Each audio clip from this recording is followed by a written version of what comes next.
Une chrysalide, c'est un insecte entre la chenille et le papillon. Dans un petit cocon fragile, bientôt prêt à déployer ses ailes. On veut tous être français. On veut la baguette, on veut le béret, on veut le 14 juillet. Qu'est-ce que c'est pour vous une chanson du dimanche? Une chanson du dimanche, c'est une chanson légère. Il faut que ce soit un petit peu comme une chanson de, je ne sais pas, zai zai zai zai, la la la la zai zai zai. Il faut que ce soit guiré, il faut que ça bouge, il faut que ça fasse sans aller jusqu'à la danse, hein, mais il faut que ça me mette tout de suite en forme, parce que je pense que le dimanche est un jour très important et il faut l'exploiter à fond. Qu'est-ce que vous lisez le dimanche? C'est le journal du dimanche, vraiment. On l'achète toujours chez le même kiosque. Avant midi, avant qu'il ne parte, on l'achète et on passe, moi et ma compagne, on lit tout. On lit quasiment tout.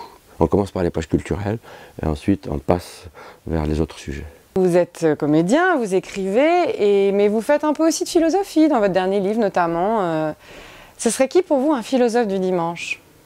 Ce serait quelqu'un que je rencontrerais dans la rue, un monsieur qui aurait vécu le Paris ancien, qui a l'accent parigot et qui me racontera des choses, qui a parlé fleuri. Qui serait pour vous un comédien du dimanche? Il me semble que le comédien idéal pour un dimanche, c'est Bourvil ou Fernandel. Parce qu'ils ont cette légèreté, cette naïveté dans un jeu très intelligent, bien sûr. Et pour moi, c'est un dimanche. D'ailleurs, je regarde les films, les DVD de cette époque-là, souvent les dimanches après-midi. Quels sont vos souvenirs d'enfance du dimanche? C'est mon père avec un Marcel blanc dans une 4 chevaux, toute la famille derrière. On allait à la mer pour déjeuner. Il y avait la marmite, la vraie marmite sur la plage, qui était, voilà, avec les assiettes, etc., les serviettes, vraiment comme dans les années 60, quoi. Et, en Algérie, ouais.